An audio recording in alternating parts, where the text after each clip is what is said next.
Assalamualaikum warahmatullahi wabarakatuh. Sahabat jejak santri, munculnya karomah bagi para wali adalah suatu yang berkenan. Banyak orang mencari keistimewaan ini, namun sayang, tidak pada jalan yang benar, melainkan dengan jalur hitam. Adakah karomah itu? Lantas apa perbedaan antara mukjizat dengan karomah? Adakah karomah disebut dalam Al-Quran dan Sunnah? Simak baik-baik dan perhatikan dengan tenang, agar pengetahuan kita selalu bertambah dan mendapatkan berkah. Jangan lupa like and subscribe, agar tidak ketinggalan video selanjutnya. Adakah karomah itu?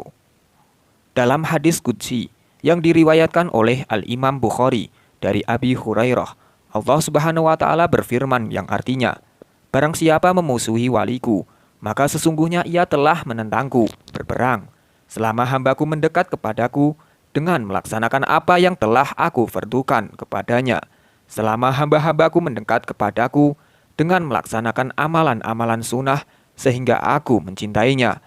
Akulah yang akan menjadi pendengarnya, yang mendengar ia denganku, menjadi penglihatan yang ia melihat dengannya, tangan yang ia menjamah, kakinya yang ia berjalan dengannya. Maka dengan aku ia menjemah, dengan aku berjalan, dan jika ia meminta kepadaku, niscaya aku beri. Jika ia memohon perlindungan, niscaya aku lindungi, dan aku tidak ragu dari sesuatu. Allah yang membuatnya seperti aku ragu dari mencabut nyawa hambaku yang mukmin, yang tidak ingin mati, dan aku tidak ingin menyakitinya, sedangkan ia tidak mempunyai kekuasaan daripadanya." Dalil tersebut menunjukkan bahwa munculnya karomah merupakan perkara yang terjadi irisional. Munculnya tidak menghilangkan dasar-dasar prinsipal agama. Maka salah satu sifat wajib Allah Subhanahu wa Ta'ala adalah kodrat atau kuasa dalam mewujudkan karomah. Apabila Allah kuasa mewujudkannya, maka tak satu pun yang menghalang kewenangan munculnya karomah tersebut. Lantas, apa perbedaan antara mukjizat dengan karomah? Di antara perbedaan mukjizat dengan karomah yakni bahwa mukjizat itu diperintahkan untuk disebarluaskan, sementara pada wali khusus menyembunyikan dan menutupi karomah. Salah satu tokoh di zaman Abu Bakar al-Asy'ari berkata, mukjizat itu tertentu bagi para nabi dan karomah khusus bagi para wali. Sebagaimana mukjizat terkhusus bagi para nabi, bagi para wali tidak ada mukjizat. Sebab salah satu syarat dari mukjizat adalah disertai dengan dakwah kenabian. Salah satu syariat mukjizat dakwah kenabian, sedangkan wali tidak mendakwahkan kenabian. Ketahuilah bahwa karomah-karomah paling agung bagi para wali adalah kelanggengan taufik untuk selalu taat kepada Allah Subhanahu wa Ta'ala, terjaga dari maksiat dan segala hal yang menyimpang. Sahal bin Abdullah mengatakan, siapa yang zuhud di dunia selama 40 hari dengan niat yang benar dan hati yang ikhlas, maka ia akan ditampakkan karomahnya. Namun jika tidak muncul karomahnya, semata zuhudnya tidak benar, maka Sahal ditanya, bagaimanakah karomah tersebut muncul dari orang tersebut? Sahal menjawab, dia mengambil sekehendaknya, sebagaimana ia tidak berkehendak dan kapan saja ia berkehendak. Adakah karomah dalam Al-Quran dan As-Sunnah? Al-Quran banyak menyebut contoh soal karomah yang muncul dari para wali, di antaranya Sayyidah Maryam alaihi salam, dan beliau bukan termasuk nabi ataupun rasul, maka Tuhannya menerimanya dengan penerimaan yang baik dan mendidiknya dengan pendidikan yang baik, dan Allah menjadikan Zakaria pemeliharanya. Setiap Zakaria masuk menemui Maryam di mihrab, ia dapati makanan di sisinya. Zakaria berkata, "Hai Maryam, dari mana engkau memperoleh makanan ini?" Maryam menjawab, "Makanan itu dari sisi Allah. Sesungguhnya Allah memberi rezeki kepada siapa yang dikehendakinya tanpa hisab." Quran Surat Ali Imran ayat 37. Dan kisah dari Ashabul Kahfi dan sejumlah keajaiban yang muncul seperti anjing yang berbicara dengan mereka. Hal-hal yang muncul dari tangan Nabi Khidir alaihi salam, yakni perkara-perkara yang berbeda dengan adat kebiasaan, di mana hanya Nabi Khidir yang mampu. Karomah yang disebut dalam As-Sunnah, pertama, diriwayatkan oleh Abu Hurairah radhiyallahu an dari Nabi Muhammad sallallahu alaihi wasallam. Nabi bersabda, Tak seorang pun berbicara ketika masih dalam ayunan, kecuali 3 bayi. Isa bin Maryam, bayi di masa Juraij, dan seorang bayi lain. Juraij adalah hamba yang taat di masa Bani Israel. Ia memiliki seorang ibu, dan pada suatu hari, ia sedang melakukan sholat. Tiba-tiba ibunya memanggil, "Juraij," panggilan si ibu. "Tuhan, apakah engkau meneruskan sholat atau memenuhi panggilan ibu?" kata Juraij dalam hatinya.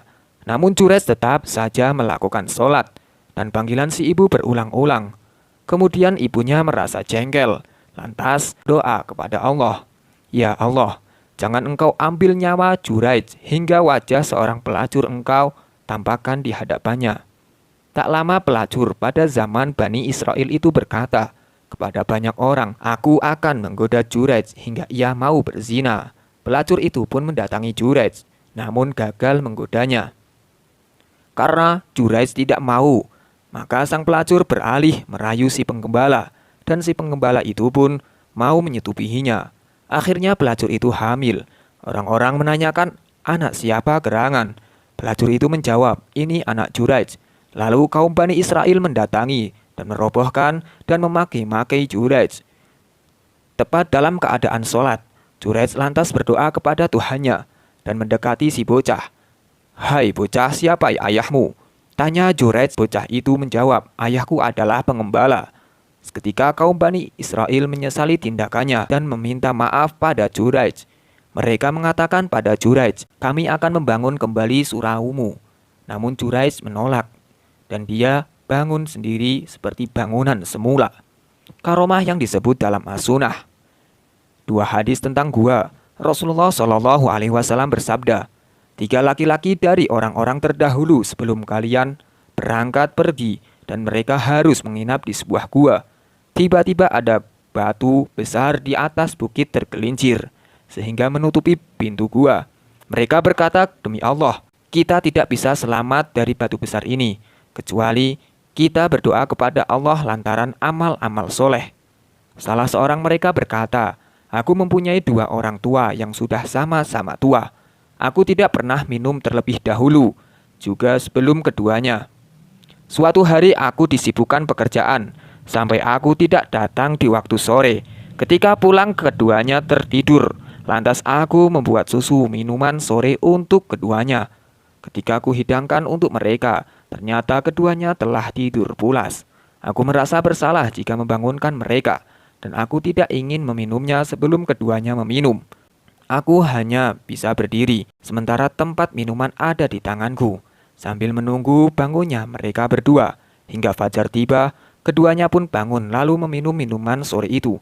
Ya Allah, bila aku lakukan itu semata hanya dirimu, maka bukakanlah kami dalam kesulitan di dalam gua ini."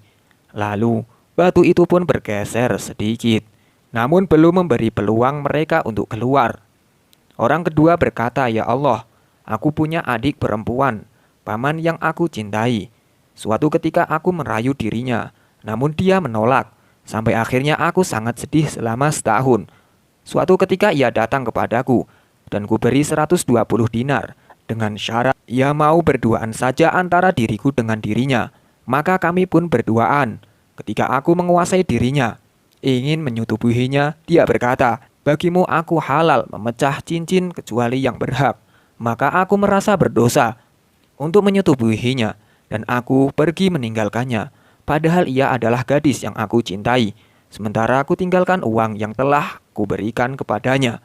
Ya Allah, bila yang aku lakukan itu semata demi dirimu, maka bukakanlah kami dari kesulitan dalam gua ini."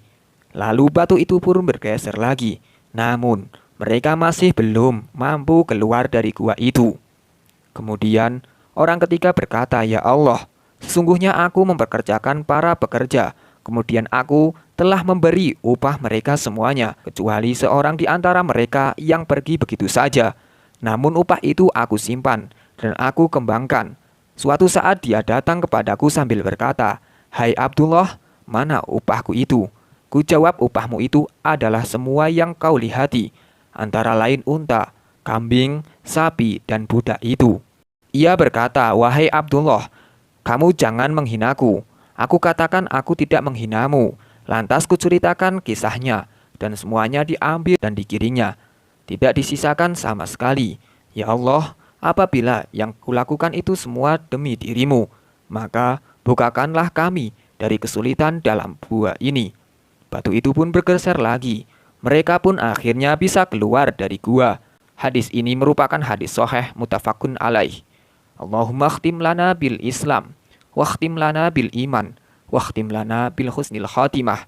Ya Allah, akhirlah hidup kami dengan Islam, akhirlah hidup kami dengan membawa iman, dan akhirilah hidup kami dengan husnul khatimah. Amin, amin, ya Rabbal Alamin. Semoga sedikit inspirasi kali ini bisa menjadi kehidupan yang lebih baik bagi kita semua, dan semoga bisa bermanfaat. Wallahu a'lam bishawab. Wassalamualaikum warahmatullahi wabarakatuh.